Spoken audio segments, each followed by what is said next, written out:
السلام عليكم ورحمة الله وبركاته. ازيكم يا اخواتي؟ عاملين ايه؟ يا رب تكونوا بخير. جايلكم في فيديو جديد ويوم جديد. اللهم صل وسلم وبارك على سيدنا محمد وعلى اله وصحبه اجمعين. حبايب قلب ام بيسان، قبل ما يبدأ الفيديو، اللي لسه ما اشتركش في القناة ينزل يشترك في القناة ويفعل زر الجرس عشان يوصل له كل فيديو جديد انا بعمله، وكمان تحطوا لي لايك اللي بيشجعني ان اعمل لكم فيديوهات اكتر واكتر، وتكتبوا لي كومنت حلو. اخواتي، جايلكم النهارده في فيديو جديد زي ما قلت لكم. طبعا انتوا شفتوا تغيير اللي عملته في الريسبشن عندي. فلما شلت بقى الصيني وكده من البار والفضية والنيش، فطبعا يا اخواتي مين هيرجعهم غيري؟ جماعة، هو كان تعب قوي عليا لان انتوا عارفين انا حامل زي ما انتوا عارفين. فكان يعني ايه ان انا اعمل لوحدي كل حاجة؟ لا، كان صعب بالنسبة لي. فالمهم ان انا حاولت على قد ما اقدر اني يعني اعمل كل يوم حاجة. انا كنت مسحت البار كله ومسحته يعني بملمع الخشب ومسحت الازاز برضو. وقلت بقى تاني يوم هرص البار. بصراحة انا البار رصيته في نفس اليوم اللي انا مسحت فيه. يعني ايه، قلت قبل ما انام بقى هكمل بالمرة طالما مسحته وكده، فخلاص بقى يعني لازم ايه ارصه. وبصراحة هو كان على الترابيزة وكنت عايزة اشوف منظر الترابيزة هيبقى انتوا حالا تشوفوا انا عملتها ازاي. المهم اني قلت ايه اخلص منه بالمره. فقعدت هنا بقى جبت الطقم اللي انا بحطه في البار ده دلوقتي، لان هو ما كانش له مكان خالص في النيش يعني. فحطيت كل طقم في الرفين دول. انا مش عارفه يا جماعه بصراحه الطقم ده اسمه ايه. اسمه اكروبال باين بايركس، هي حاجه زي كده يعني، هو حاجه من الاتنين. المهم ان هو شكله حلو جدا، بس للاسف ما كانش فيه مكان في النيش يعني ان احطه. وانا مش مكتره في النيش حاجات قوي، هي مش باترينا في مكان يعني بيبيع، لا هي حاطه فيه حاجات بسيطه برضو، وان هي تظهر منظرها بس. المهم يا اخواتي ان انا جيت حاولت على قد ما اقدر ارصه بطريقه كويسه. جماعه بصراحه يعني انا ماليش في الرص قوي خالص. انا برص على قد ما بقدر، على قد ما بيبقى يعني ايه المنظر كويس قدامي بس يعني. هو وكمان البار ده محدش بيشوفه يعني، هو مقفول كده بخشب مش ازاز يعني. يعني النيش مثلا ممكن يبان، الفضية ممكن تبان، لكن البار بصراحة مش هيبان خالص. فقلت ايه ارص اي رصة عادي يعني. المهم ان هي طلعت برضو يعني الى حد ما كويسة الحمد لله. والحمد لله الحمد لله الحمد لله ان مفيش حاجة اتكسرت. طبعا انتوا عارفين اما بتيجوا مثلا تنقلوا حاجة من حاجة، تنقلوا من مكان لمكان، في حاجات كتير كتير لا قدر الله بتتكسر وكده. بس الحمد لله الحمد لله يا جماعة، انا على قد ما اقدر انا كنت بحافظ على الحاجة جدا. كنت بعد بيسان عن الحاجة خالص على قد ما قدرت يعني. انا لما شلتهم حطيتهم في اوضه الاطفال وقفلت الباب عليهم، بس علشان طبعا بيسام ما تدخلش وكده، لان هي معظم لعبها في اوضه الاطفال. فعلى قد ما اقدر زي ما قلت لكم ان انا حافظت عليهم الحمد لله. المهم يا جماعه ان انا جيت هنا بقى ارص في الرف التاني ده، جبت بقيه الطقم الصيني.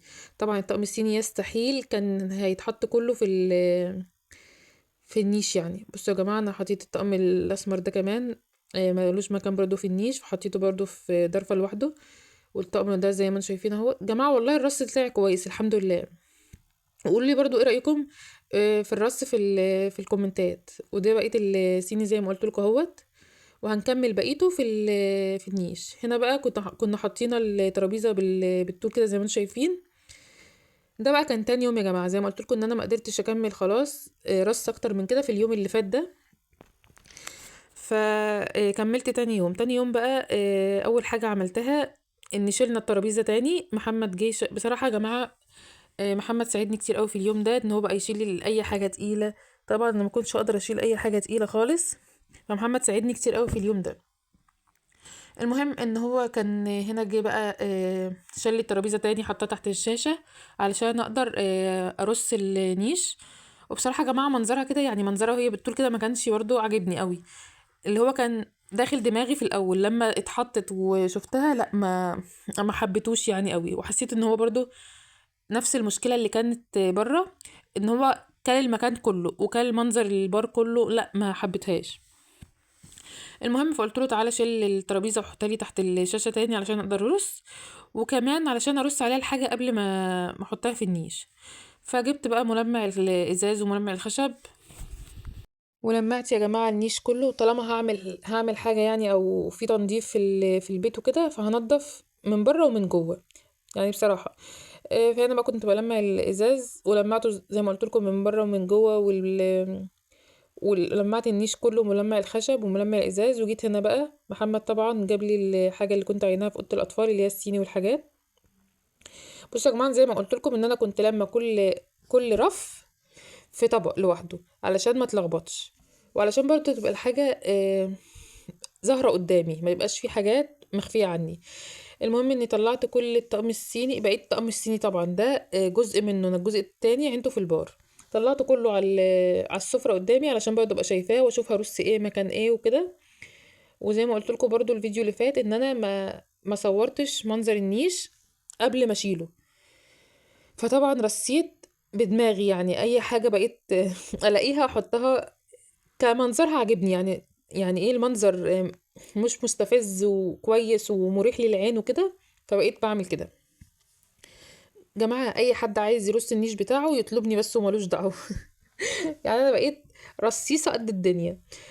المهم يا جماعة اني جبت بقى الطقم الصيني في اول رف كده. هما النيش عندي تلات ترفف. حطيت في اول رف كده الطقم الصيني زي ما انتم شايفين. ويا جماعة النيش عندي فيه مشكلة واحدة، او المشكلة اللي انا لقيتها بعد الجواز يعني. ان في النص كده الخشبه اللي انتوا شايفينها دي، هي طبعا ما بتشالش وما بتتحركش وما بتتفتحش، هي منظر بس كده. فاني لو كنت فكرت شويه قبل ما اجيبه، او مش عارفه يا جماعه، بس طبعا انتوا ما بتيجوا تشتروا حاجه لاول مره اكيد مش هتفكروا يعني ايه في المستقبل وكده هتعجبكم ولا لا. لا، انتوا بتعجبكم المنظر، الشكل في المعرض يعني، فبتشتروها وخلاص. فهو ده اللي حصل معايا. اني لو كنت اعرف ان هي هتضايقني كده، ان هي هتخبي مثلا منظر النيش من النص، ما كنتش جبتها خالص. بس هو مش وحش يعني، هو شكله جميل جدا ما شاء الله، هو شكله حلو قوي. بس هي دي بس المشكله اللي مش عجباني، ان هو مخبيه النيش من النص. الحاجات اللي في النص دي مش باينه. المهم هنا بقى كنت عملت كوبايه شاي طبعا. جماعه انا زي ما قلت لكم ان انا بحب الشاي قوي. علشان اقدر اكمل طبعا جبت الطقم التاني ده عشان ارصه ومسحته طبعا. والطقم الصيني برضو قبل ما احطه في النيش مسحته كله، ورصيت الطقم اللي انا طلعته ده. وهنا بقى اخر رف خلاص في النيش كنت برص فيه طقم الشاي ده، طقم الشاي والجاتوه. هو طقم حلو قوي على فكرة. رصيته برضو ورصه طلع سهل يعني. جماعة انتوا عارفين، انا بتهيألي يعني عشان ما صورتوش وبقيت بعمل بدماغي، يعني اي حاجة الاقيها احطها وكمنظر حلو كده. الموضوع كان سهل بالنسبة لي بصراحة. ف جماعة عايزاكم تقولوا لي ايه رأيكم في الرص في الكومنتات. هستنى كل كومنتاتكم برأيكم في الرص. هنا بقى بيسان كانت جماعة انا لما بيسان باجي اعمل اي حاجة بتبقى دايما واقفة جنبي. مش عارفة بقى ده حب ولا هي مش عايزة تسيبني لحظة، مش عارفة. المهم يا جماعة ان ده منظر النيش اهو بعد ما رصيته. قولوا لي برضو ايه رأيكم. والله يا جماعة الرص حلو ومش وحش يعني، مريح برضو يعني، بس مريح للعين مش اوفر قوي، هي حلو برضو. المهم ان هنا ده بقى اني بعد ما خلصت النيش وفكرت ان انا خلصت خلاص، افتكرت ان محمد كان حاطط لي الطبق ده تحت ترابيزه السفرة، عشان كان ما فيش مكان يعني على ترابيزه السفرة وكده. فهو اصلا مكانه في الادراج. الطبق ده كان فيه كوبايات زياده، طقم جيلي، طقم السمك اللي هو بتاع على شكل سمكه ده. فانا يعني ما لهمش مكان عندي خلاص وحطيتهم في الدرج. بعدين يا جماعة هنا بقى كنت خلاص خلصت رص البار والنيش. فقلت بقى افرش يعني امسح وافرش بقى. فمسحت طبعا الارض. انا طبعا كنت مسحة قبل ما احط الحاجة يعني، كنت مسحة والدنيا فاضية خالص. فمسحت تاني مكان بقى ما رحنا وجينا، ومكان ما نقلنا الحاجة، والترابيزة نقلناها كل شوية. وقلت امسح علشان افرش يعني. واخيرا يا جماعة فرشت، الحمد لله اخيرا فرشت. لفرش رمضان طبعا. كل سنة وكل الناس طيبين يا رب، وينعاد علينا الأيام بخير يا رب، اللهم أمين. هنا بقى جبت الكرسيين دول، ومحمد برضو جينا قال لي الترابيزة. بصوا يا جماعة دلوقتي بقى حطيت الترابيزة ازاي. هو بقى المنظر ده بصراحة اللي هو أحسن منظر يعني. هو ايه، احنا جربنا ده وده لقينا ان ده أجمل بكتير. والمكان ده كله بقى فاضي، دخلت البلكونة طبعا فاضية وجماعه كده المكان بقى مريح قوي بالنسبه لي، وبالنسبه لي المكان كده بقى مريح، ويا ريتني عملت كده من الاول. بس طبعا كله باوانه طبعا.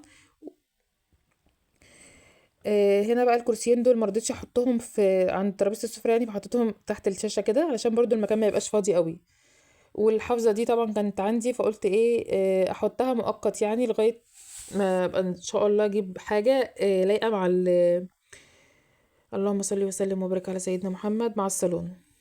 هنا بقى كنت خلصت خلاص السفره كلها، فدخلت على الصالون.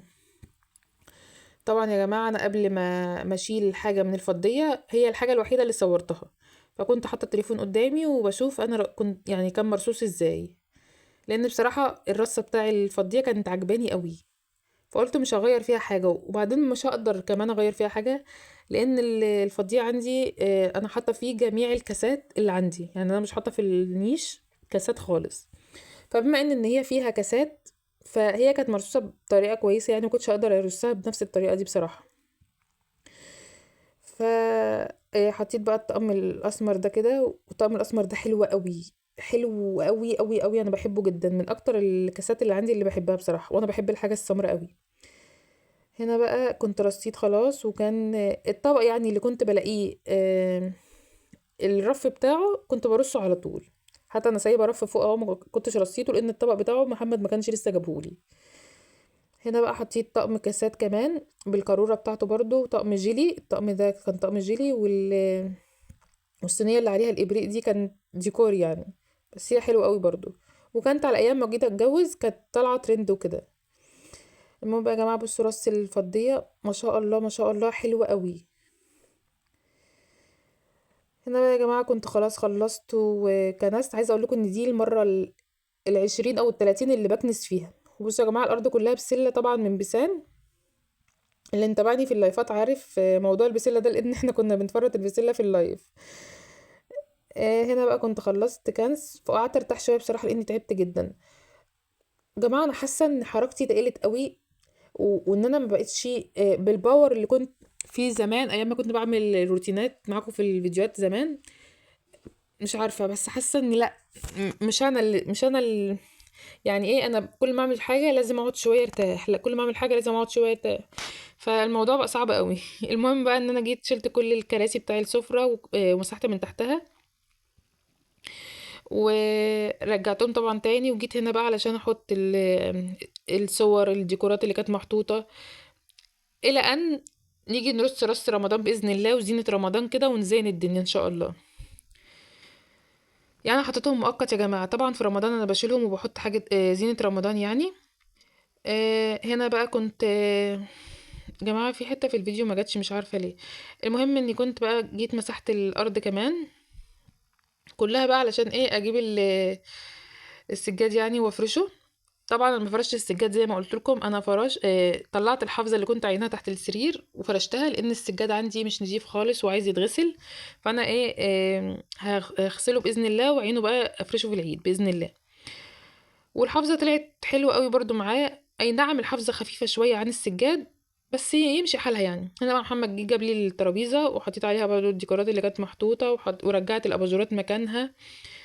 انا طبعا ترابيزه السفره كنت عاملاه كنت حاطه عليها جميع الديكورات بتاع الريسبشن كله، فشلت بقى كل اللي كان عليها وعدلت الطبقين دول. جماعه عايزاكم تقولوا لي، تكتبوا لي ام بيسان راينا كذا في الريسبشن. بجد يا اخواتي هستنى كل رايكم، اخواتي واصحابي هستنى رايكم في التعليقات. حاسه ان كده الريسبشن بقى مريح للعين قوي، الصالون خد وضعه كده، كان ضيق قوي جوه، السفره برضو بقت مريحه للعين. فقولوا لي ايه رايكم، استنى يا اخواتي رايكم زي ما قلت لكم، واشوف وشكم على خير في فيديو جديد. سلام.